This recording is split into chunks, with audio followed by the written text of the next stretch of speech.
If the government is good at one thing, it is taking a bad situation and making it a hell of a lot worse. The Inflation Reduction Act is no exception to this rule. It essentially is a climate bill that was peddled under the guise of bringing inflation under control. However, we all know that this bill is not going to do that. If anything, it is going to make inflation worse.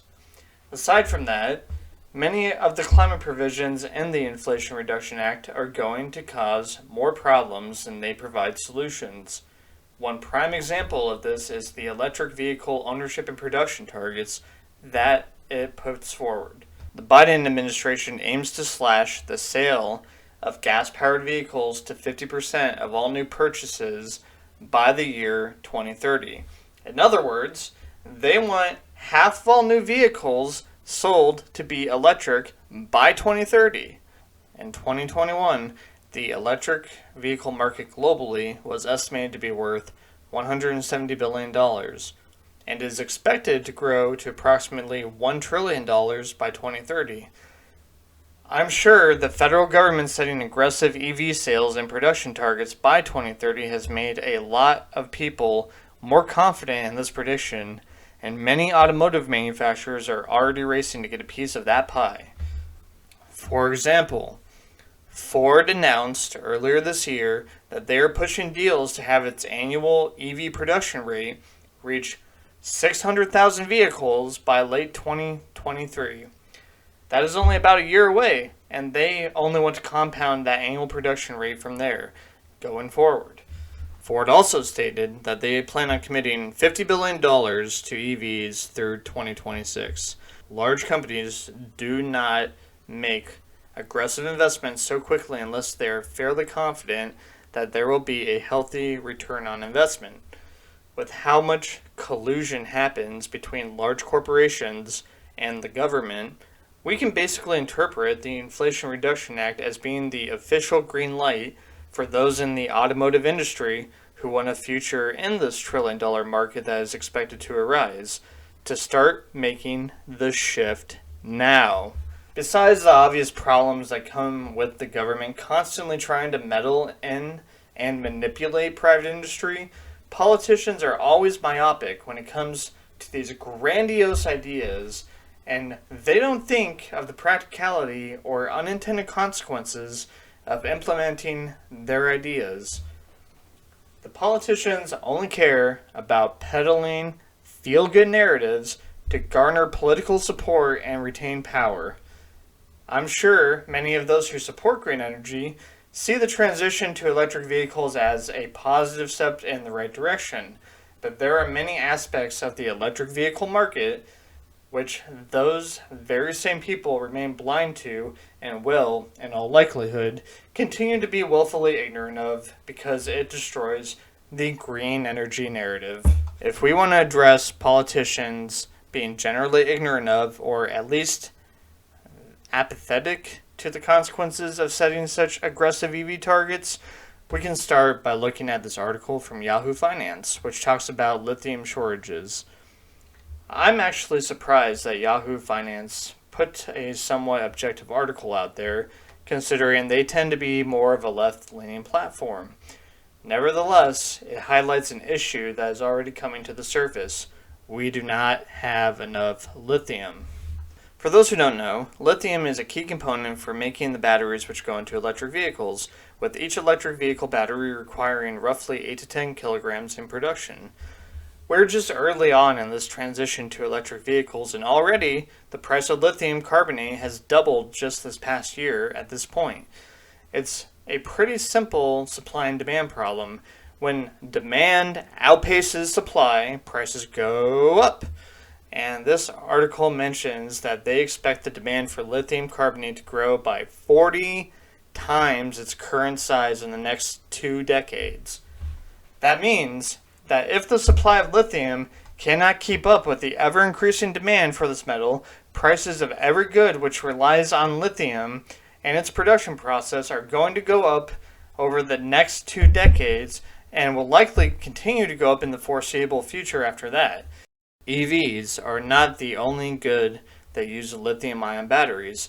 Many electronics, toys, wireless headphones, handheld power tools, household appliances, and electrical storage systems use them as well, which means it's very likely that the price of these goods will increase as well if the shortages of lithium-ion batteries continue into the future. So, on top of the EV targets being one of the many ways in which the Inflation Reduction Act does not work to fight inflation and instead is likely going to make certain goods more expensive in the future, and beyond the basic supply and demand economics of it all, there are also the numerous human rights violations within the electric vehicle industry itself. And sadly, these human rights violations are so common and widespread that they seem to be the rule rather than the exception to the rule.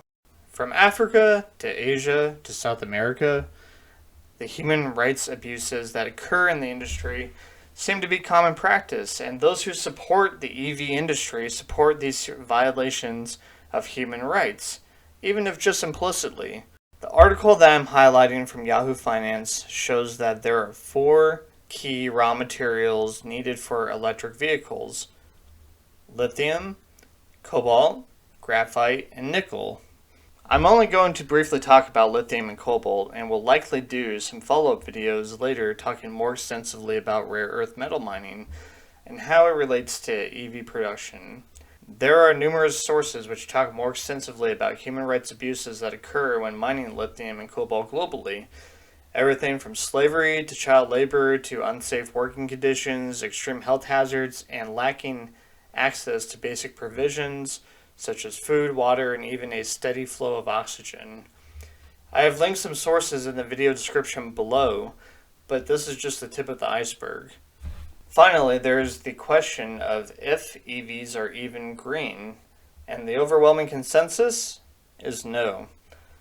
If you account for all of the activities that go into the production process for EVs, the supply chain involved in transporting the EVs to market, and then the energy grid requirements to keep the EV batteries routinely charged environmentally, EVs are not the silver bullet that everyone claims, and in fact, are harmful to the environment.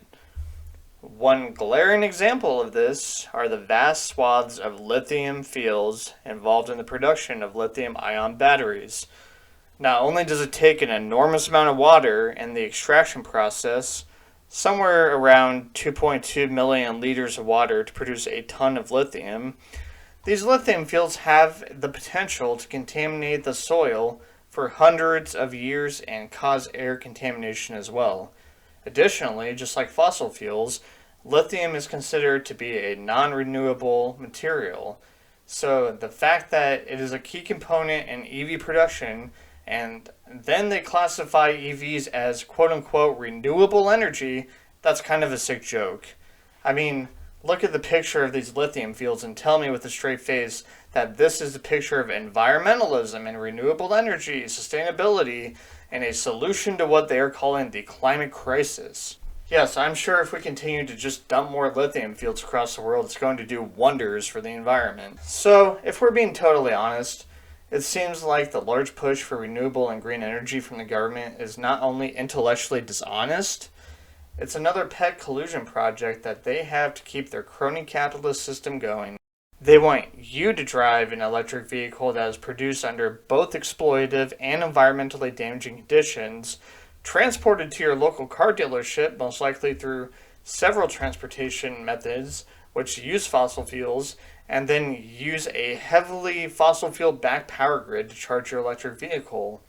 All the while, certain politicians get to keep virtue signaling and get elected for helping push the green agenda, and the automotive industry gets to keep enjoying their crony capitalist oligopoly. As for EVs, the vehicles themselves may produce zero emissions when you are driving them, but the environmental impacts of producing EVs, especially on the scale that the Biden administration and the current Congress want, are horrifying. I'm guessing most mindless consumers won't see the industry for what it is, though, and they will continue to parade around in their electric vehicles to virtue signal about how environmentally conscious they are, while not understanding they contribute to damaging the environment and indirectly support exploitative working conditions that occur globally in the production process. If you like this video, please be sure to like, comment, and subscribe, and we'll see you on the next video. There is so much more information to unpack on this topic, and I'll likely start doing a series of videos to start